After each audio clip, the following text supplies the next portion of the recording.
Aussi notre série de la semaine consacrée à quelques-unes des plus belles forêts de France. Alors après les Landes, après la Corse, je vous propose d'explorer une des forêts les plus mythiques, pour ne pas dire mystiques de France. C'est celle de Brocéliande en Bretagne.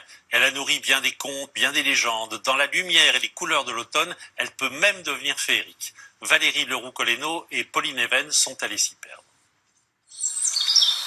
À ceux qui se lèvent tôt pour la rencontrer, Brocéliande dévoile tout son charme.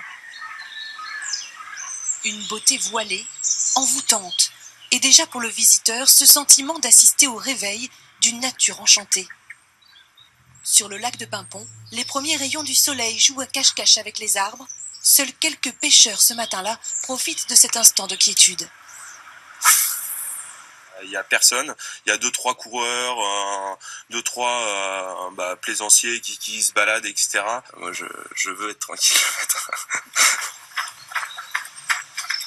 Tranquillité d'un matin d'automne, entouré de 7000 hectares de nature.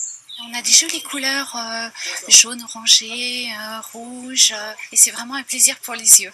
La forêt protège en son cœur de nombreux chênes remarquables, comme celui-ci, patriarche millénaire de Brocéliande, mais aussi des ifs, des frênes, des hêtres.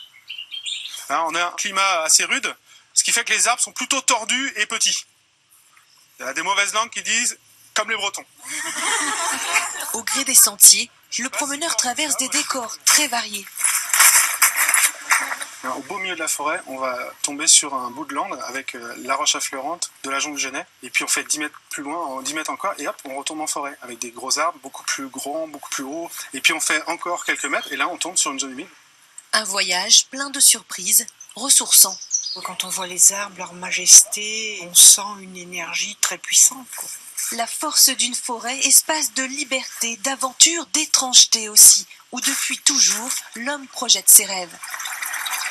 La forêt de Brocéliande, on appelle ça aussi l'autre monde. C'est l'espace de la quête pour le héros. Alors derrière les arbres, il y a tout un tas d'histoires qui est racontées, liées aussi bien aux contes traditionnels comme les contes des Corrigans, comme les légendes arthuriennes.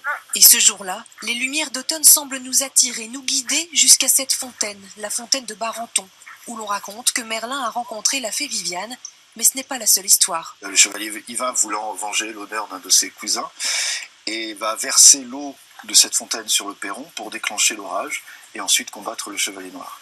Une fontaine à l'eau froide comme le marbre et qui pourtant parfois se met à bouillonner.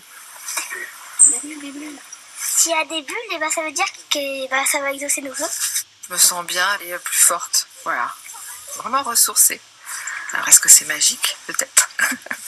Si la contemplation est belle, attention à ne pas vous égarer dans cette vallée. La fée Morgane retenait prisonniers les chevaliers infidèles à leur dame, même en pensée. Et à Brocéliande, la légende n'est jamais très loin du réel.